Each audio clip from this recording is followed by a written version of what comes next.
has issued a diaspora bond, although Jamaica has actively considered it but did not move ahead.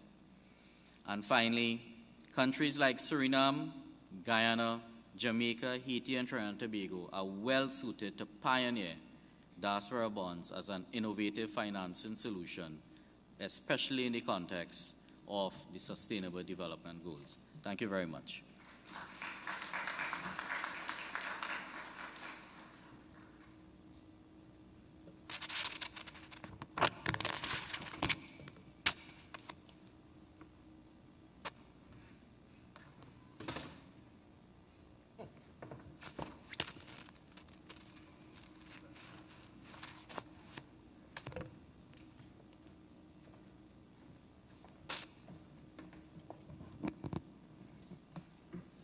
Sure if this is working. It's this way. Okay.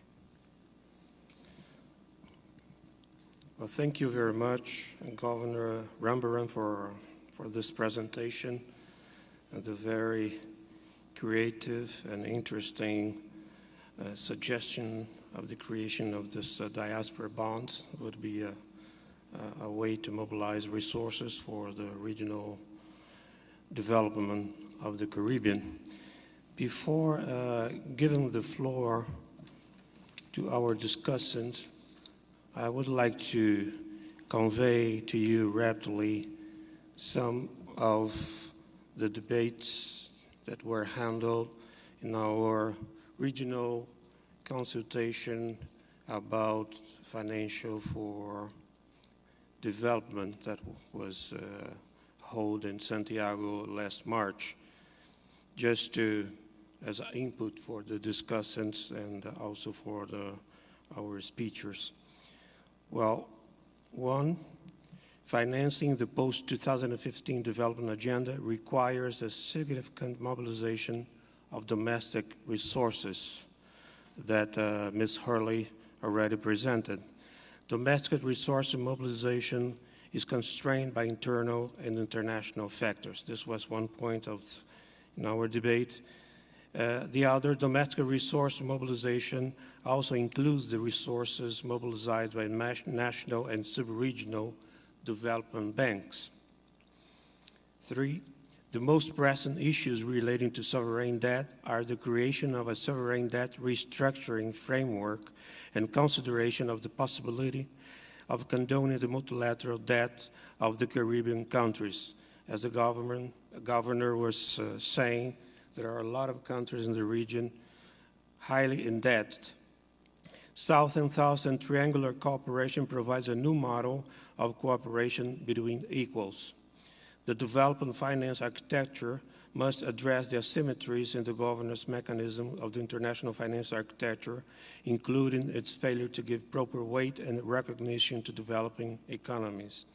The development finance architecture must also reduce trade asymmetries, including the inconsistency between the size of developing economies and their world trade share and market access opportunities in their limited scope for reaping the benefits of technology transfer and knowledge acquisition.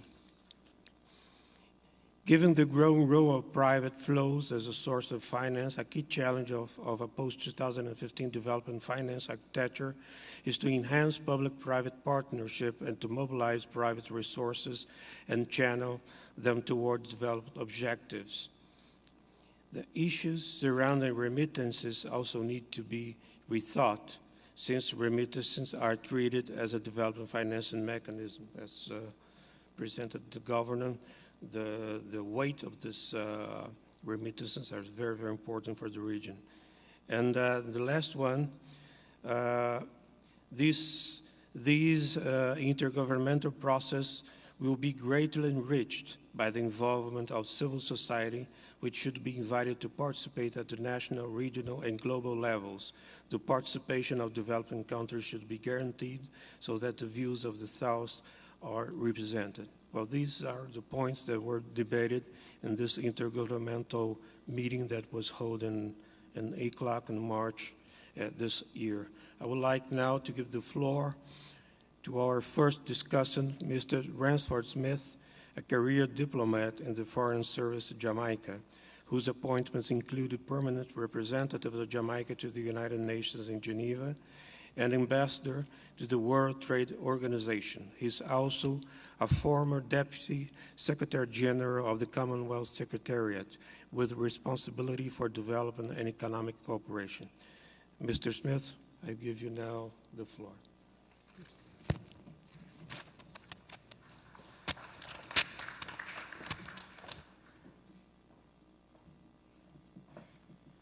Thank you very much, Mr. Moderator, and I also thank, of course, the presenters, Ms. Hurley and Mr. Rambaram, for their very informative presentations, which make my task as a discussant much easier. I would like to start with what I think is perhaps a general political point, and that point is also linked, of course, to financing of the SDGs. And the general political point that I would make is that I think that the SDG process that we have heard so much about today presents a unique window of opportunity for the Caribbean region. It provides an opportunity for us to decide what to do. It provides us an opportunity for us to stick to what we have decided to do, because the SDGs would run to 2030. And of course, then we have to take up the question of how would we finance the SDGs. But to provide the requisite political priority to the SDG process, we need the SDGs within the region to go beyond the mobilization of technocrats and to the mobilization of the political class, and of course the mobilization of the public, because I believe the SDGs will be that important and that they could be a game changer in terms of our development prospects. Now the question, of course, is how will the SDGs be financed? And the data that has been provided today and, of course, before clearly indicate that the SDGs are not a $1 billion undertaking, but will be a $1 trillion undertaking. Some estimates go as far as to suggest that the financing gap could be several $1 trillion. UNCTAD says it's $2.5 trillion. Others say it runs as high as $5 trillion. The financing gap to finance infrastructure, to finance water, to finance sanitation, to finance competitiveness, to finance diversification, because that is a key element of the SDGs for the Caribbean region, I think. They go beyond the MDGs. They include structural change, they include competitiveness, they include diversification, and that is essential to the Caribbean's prospects. And that is why I think we should give the SDGs the attention they deserve. But how should we finance them? If it's a $1 trillion undertaking, what do we do? As you have just heard, official development assistance to the region has been constricting. FDI to the region has also constricted. It peaked in 2008, and since then it has declined significantly. And the question then is, how do we find resources to achieve the SDGs? I think an important point should be made, however. That is, the region should continue to push for increased concessional assistance within the context of an SDG framework. The SDGs address social, economic, and environmental issues. The Caribbean has been falling behind on social issues. We know that in some areas such as youth unemployment, in some areas such as crime, the Caribbean really has become at the top tier of global parameters in these areas. On environmental issues, we need, the case is already made. This region is vulnerable. So within the context of the SDG framework, the Caribbean's vulnerability is clear. The Caribbean also has been a low-growth area, and the SDGs should be focusing on growth, and they will, I am sure. But we have been a low-growth area. Average growth in this region has been 1.8% over several decades, taken holistically, although the performances of different countries have varied. The broader point is that the Caribbean has a case to make for pushing for greater concessional assistance. Debt. The Caribbean is heavily indebted. The Caribbean cannot undertake debt to finance the SDGs. The Caribbean does not have the current fiscal space to finance the SDGs. So the Caribbean should not be reticent about pushing for debt relief. But debt relief should have conditionalities attached, because that's the nature of the world we live in. If SDGs are to be multilaterally agreed by the global community, they, of course, will be integrated into national priorities. If we are to implement them, then it's reasonable for us to ask that we have debt relief as a condition for implementing the multilaterally agreed priorities. So I believe that we should seek to link SDGs to the multilaterally agreed priorities within the context of the SDGs and seek debt relief so that we have the fiscal space, so that we are provided with the fiscal space to achieve this. This has been done in other areas for other countries, and it is a swap arrangement that's also proposed for climate change, and the swap arrangement, I think, should be applicable as well to the SDGs.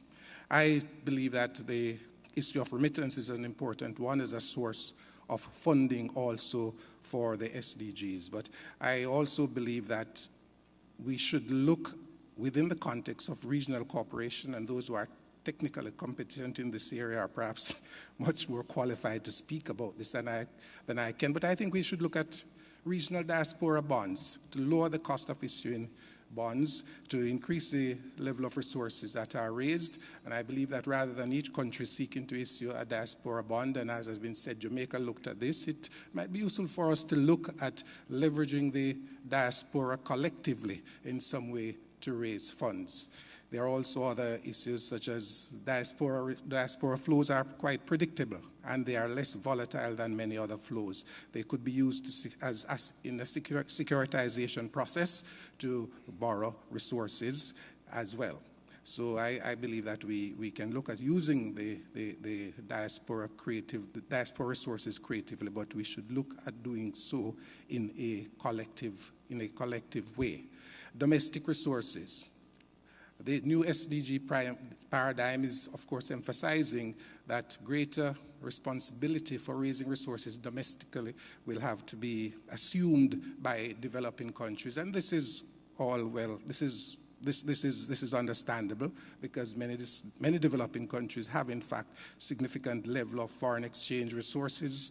Today, many sovereign wealth funds in the developing country have significant resources. UNCTAD has looked at this issue, and UNCTAD says if 1% of the assets in sovereign wealth funds owned by developing countries were to be provided to multilateral and to regional development banks, then these banks would be able to to provide lending to developing countries that would be quite significant, about $84 billion additional, and that sum is not insignificant, because the highest amount lent by the regional development banks and the multilateral banks was $69 billion.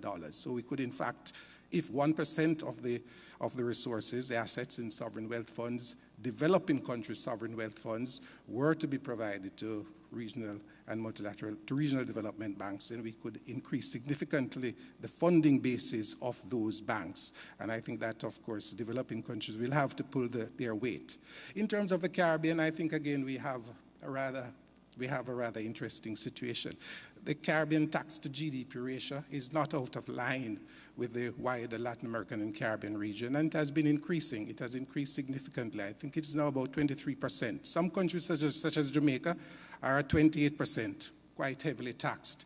So while, of course, we fully understand that tax reform and, of course, equity in the tax base is important, the simple fact is that the tax to GDP ratio in the region is at this point not inconsequential at all, and we have to bear that in mind. One of the other areas, of course, to raise national savings, and